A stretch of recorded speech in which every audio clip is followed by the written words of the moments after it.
Hi everyone, today's lecture is on entrepreneurial and innovation ecosystems. To start off, let's talk about what an ecosystem is. We're all really familiar with this word, okay? So let's look at a definition. Here's a couple. So the first one is a system or a group of interconnected elements formed by the interaction of a community of organisms with their environment. So if we think of an environmental example, we think of trees and mountains and streams and animals and rocks and plants and all of that stuff and how it interacts makes up the ecosystem, right? The weather, the elements. There's a whole lot of diverse elements there that interact and affect each other. So another definition here is any system or network of interconnecting and interacting parts. So what I want you to notice here is two key words that occur in both of these definitions. It's about interconnectedness and interaction. So when we're talking about ecosystems, that's what we're looking at. We're looking at the interconnection and the interaction between things. So what we're really focusing on in this lesson and in this module of work is not just startups themselves or innovation by itself, but the environment that it occurs in, because that's really important. And we want to understand that if we want to be more innovative and if we want to support startups in innovation, we also need to look at the environment. And this lecture is about how we do that. Okay, so when we use this term, it can be used in quite a few different ways. So here's some. It can be used to refer to policy about entrepreneurship. It can refer to regional clusters of entrepreneurs and resources in a particular geographical area. It can refer to innovation ecosystems or national ecosystems. So this word is applied in quite a few different contexts. But again, it's all saying it's not only about the individual startup, it's about the environment that startup exists in. Okay, so we could say that entrepreneurial and innovation ecosystems are characterized by entities which are loosely interconnected in networks that have the ability to evolve together around a shared set of knowledge or skills. And we'll look at this in a minute in terms of exactly what that looks like and how that works. So we're talking about an environment where there's a competition and a collaboration happening, and we'll talk about that a bit more in a minute too. So what we're really saying here is if we want to build a strong entrepreneurship and innovation ecosystem, we need to strengthen the links among the different players. And we have to have a strategy that is a system-wide strategy. We need to strengthen each part of the ecosystem as well as the connections between each part. So who are these people? Who are these different parts of the ecosystem? And here's a little bit of a list. There is a lot of different stakeholders, and this list is not comprehensive, but it's a pretty good start. So we've got entrepreneurs themselves, we have governments, we have universities, investors, mentors, service providers like accountants and lawyers and designers and programmers. The media is part of the ecosystem as well, how they report and share news about entrepreneurship, and also there's large companies and corporates that are actually more and more having an effect in the development of the startup community, partly because they want to reap some of the benefits of that for themselves.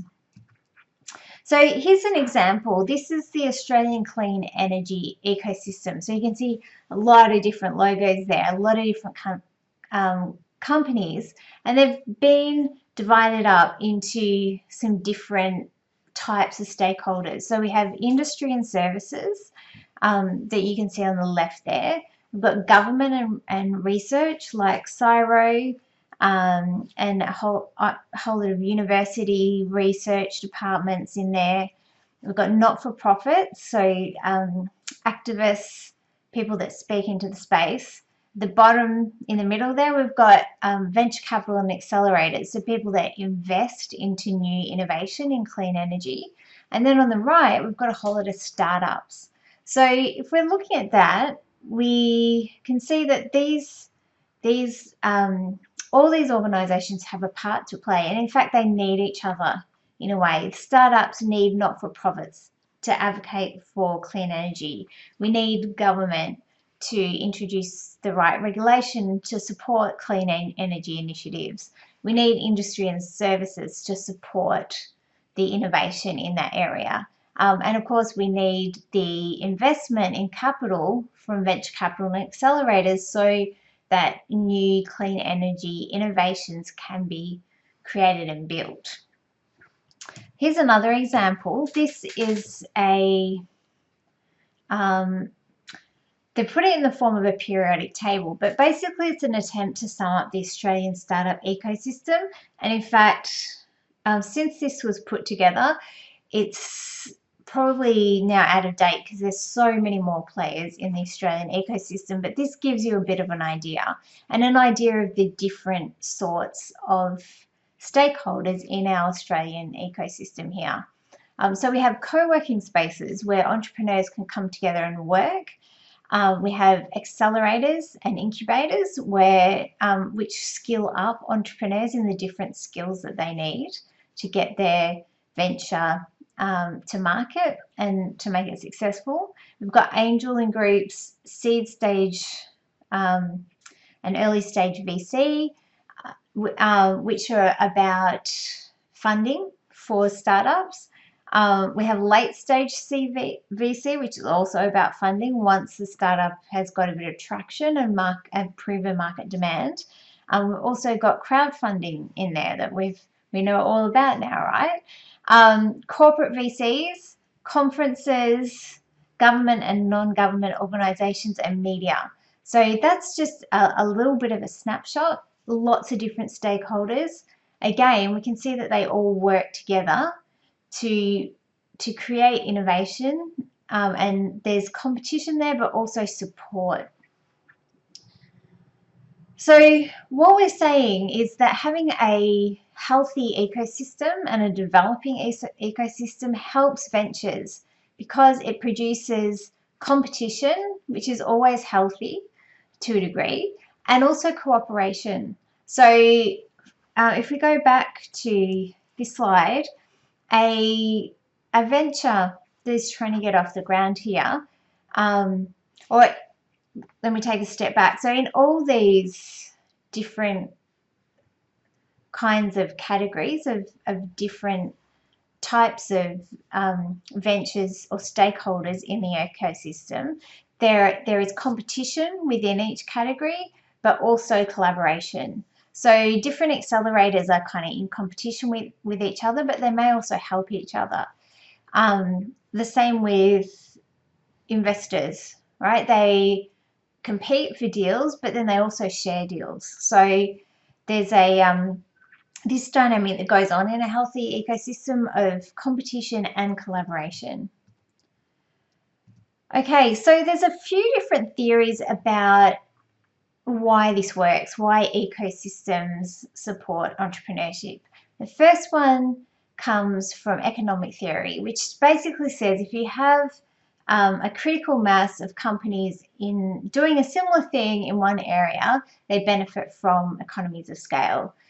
So for example, they all need to access lawyers with IP expertise, or accountants, or specialists in different areas, or maybe research. So when you have more startups together, which create an ecosystem, and more organisations together, everyone benefits. The second theory comes from sociology. So this is talking about horizontal networks, and they're saying basically if you think of a flat network, it creates a culture of openness and information exchange, and that creates value for all the members of the network. So members of the network can share information. So who knows about IP? where do I go to get my website designed? What's the best way to get this product to market? So when we have startups together in an ecosystem, that kind of information can be shared and it benefits everyone. And the third explanation for why ecosystems work comes from economic geography. So this is basically saying when you get a critical mass of creative people together, they create a particular environment and culture that tolerates openness and new and even contrarian ideas. And that means that more of them can occur. Right, so what is really interesting about this, and I'm going to spend a few minutes explaining this, is this diagram is put together by Eisenberg, and it's an attempt to categorize the different stakeholders in an ecosystem and the different kinds of categories that we should look at. And as we've seen, there's lots of different stakeholders. And what he's saying here is there's particular things that we need to focus on and make sure that they're working for an ecosystem to be healthy and to develop and grow. So I'm going to start up the top here with policy. And he's saying that to build and again, this is a guideline of how to build ecosystems. It's a guideline of some of the things that need to be looked at and supported to make entrepreneurship and innovation work in an area.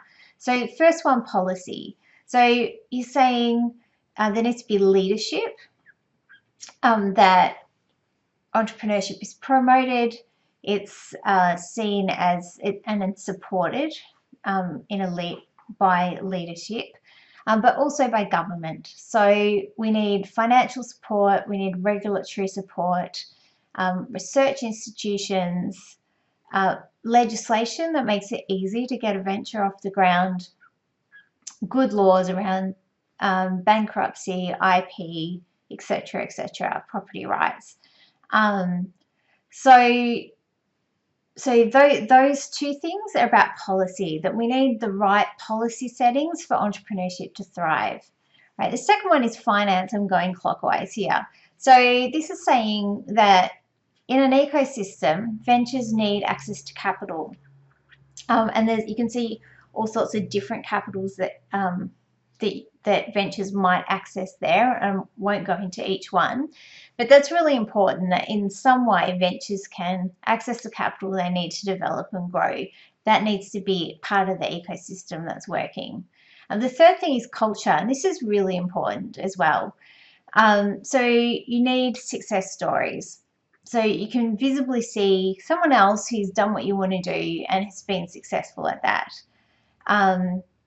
And in fact, this is one of the reasons that women entrepreneurship among women has been a little bit slower to take off. And it's because there's not so many success stories of successful women entrepreneurs. That's changing now, but it did take us a while. And but as people have addressed this part of the ecosystem, we're seeing more and more women starting ventures. Also part of this is what is normal in society. So is it okay to take risks and to make mistakes? Does the society encourage that? Do they encourage creativity? Is being an entrepreneur seen as something that's good to do? Right? All of those things will feed into the culture. And if you have a culture that doesn't encourage those things, it's really hard for entrepreneurship to take off there. Okay, the fourth thing is supports down the bottom there. So what this is saying is that we need a whole lot of professions in the ecosystem that will support ventures and innovation. So legal, accounting, banking, technical experts and advisors, and also non-government institutions that support entrepreneurship. So it might be through non-profits, business plan contests, conferences, entrepreneur associations. There's a whole lot of other things that can happen there. But a whole lot of support for entrepreneurs is necessary. Also, part of that, is infrastructure. So, you know, you need to have for a lot of startups, you need to have a good internet connection and good internet speeds, telecommunications, energy, etc., etc. So a whole lot of support that's needed there. The fifth one is human capital. So this means, can ventures access the right sort of labour that they need?